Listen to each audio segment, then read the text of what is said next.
Hi guys. Today's video I just want to give you some updates, mainly focused on the Cupra. A few weeks ago I tried to do a DIY, and it was an embarrassing attempt. I tried to get the brakes, discs and pads replaced at home. The wheels were so stuck I couldn't get them out. I stripped a few bolts. I actually broke a few tools sockets. It just didn't work. And I ended up actually taking to a professional to do the labor. I only managed to get one out of the four corners completed here at home, but then I took it to a professional, and he only charged 80 euros to get the pads and discs replaced. I'll list out the total that I spent on the car just for you to keep track of how much it costs to run a Cupra.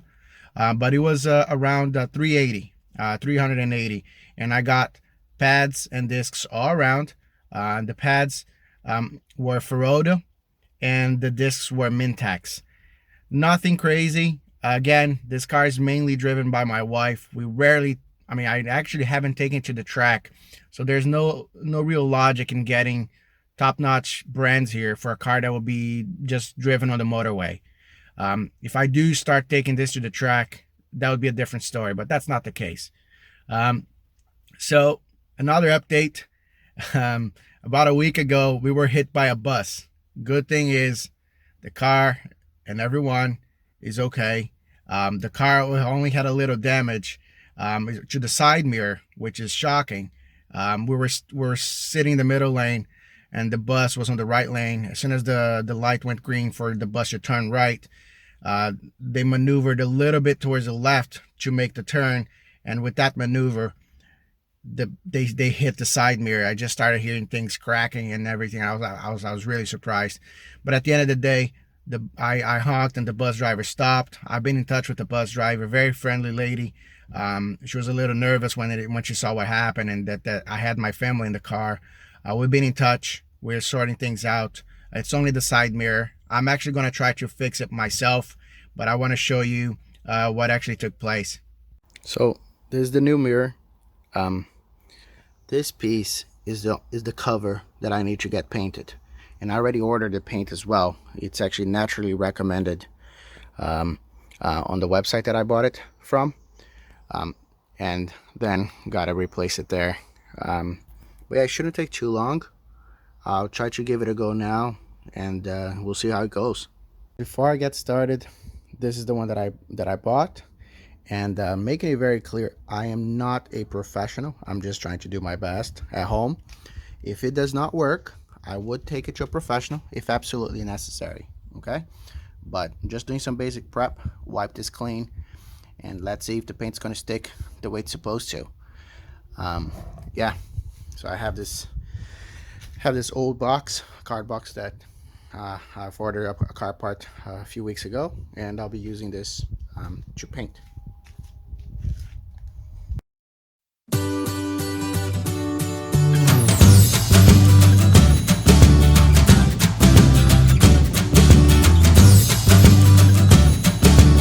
Here it's looking good. Again, have to wait to allow it to dry.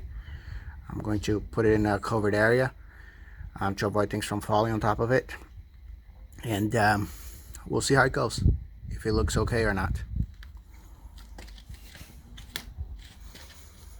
I'm probably going to do 2 to 3 coats, and that should be okay, but I have to allow a few hours for things to dry.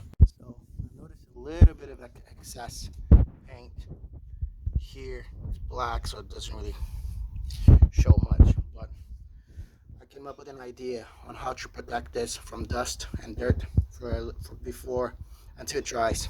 So I'm gonna put this on top of it for a few hours and then do the second hand. So there we go. I know it looks stupid, but I think it's better than not doing anything at all.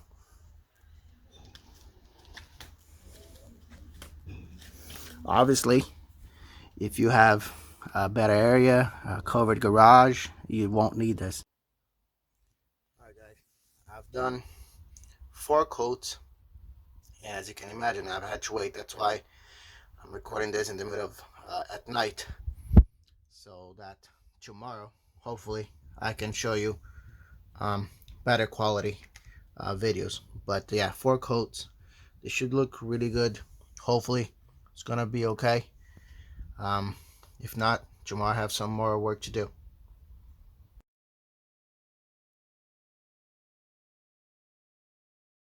So trying to get this side mirror change replaced, and apparently I have to go through here to be able to get the door panel out, but it is an absolute pain to get this out. I actually just managed to pull it out with a precision screwdriver set that I have for my glasses actually. So yeah, keep that in mind. That's what you're gonna need to do to get this piece out. And as you can see, it's already coming out. It's already coming out. Now I have to pull it off without breaking it. Sadly, and not surprised, I broke one of the clips. I'm not sure I can glue this back, but I'll give it a try.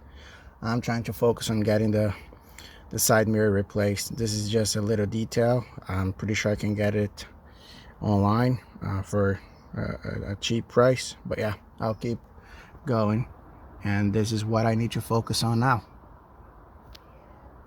So I managed to find a tip that actually fits this specific screw here, and I'll try to get some progress. So there's actually another area here that we need to remove. I just pulled it out with a flat head. Hopefully I didn't break the clip again, but you know how this is. Most likely it happened. Okay, this time I managed to get it out without breaking it, which is good. And now I have to remove this other screw here. It's difficult to see, but there's one clip here. There's one clip there that I needed to remove with two flatheads that I needed. There's one down here as well that I needed to remove, and I think there's a third one, and only then I can get this panel out. Not simple. So guys, I managed to get help. Next steps now. So it's about four clips that you got to remove. Okay, you can remove additional things too, like this cable, but I managed to get help. But I definitely need to remove the speaker, and then there are a few screws up there that we need to remove to be able to get the side mirror replaced. So I'll need a 13 to remove that piece up there. It's a hard angle, but I need that. But I also just disconnected this bit. You need to do this before you remove that bolt there, because I'm pretty sure the side mirror is gonna fall off if I don't catch it. Yeah, let's see what happens next. So this plug was stuck somewhere inside, and I had to work really hard to pull it out. Then I unscrewed this with the 13 and just managed to get it out. It's because I just removed this. I'm gonna take advantage and clean it up a bit, so I have some cleaning wipes. As you can see, makes a difference.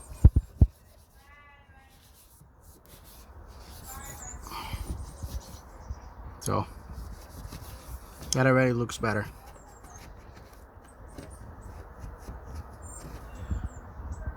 I forgot to do a recap on this, but I painted the cover 4 coats, and I think it came out really nice. Again guys, I'm not a pro, so just doing the best I can at home. I think it came out really nice, and I glued back the clip that broke. I'm gonna give it some time. Nice time to put things back together.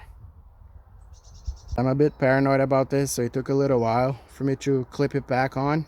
I was afraid of breaking something. Here it is. I was comparing against the other mirror. Looks slightly different, but it is what it is. I'm doing my best to look as identical as possible.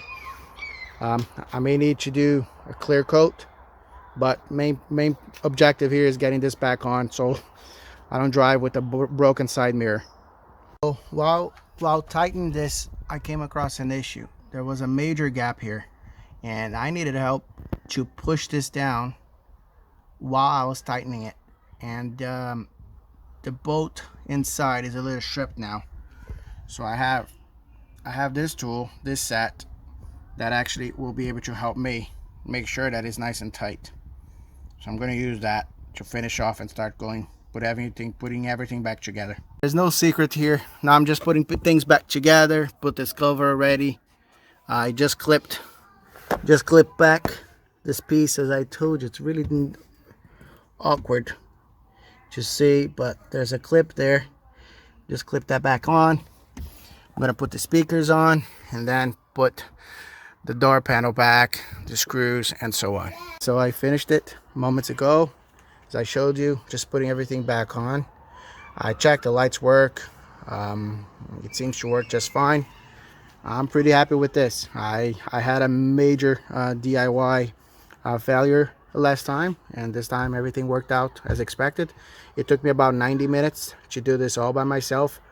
Well, not all by myself, with someone's help holding it up.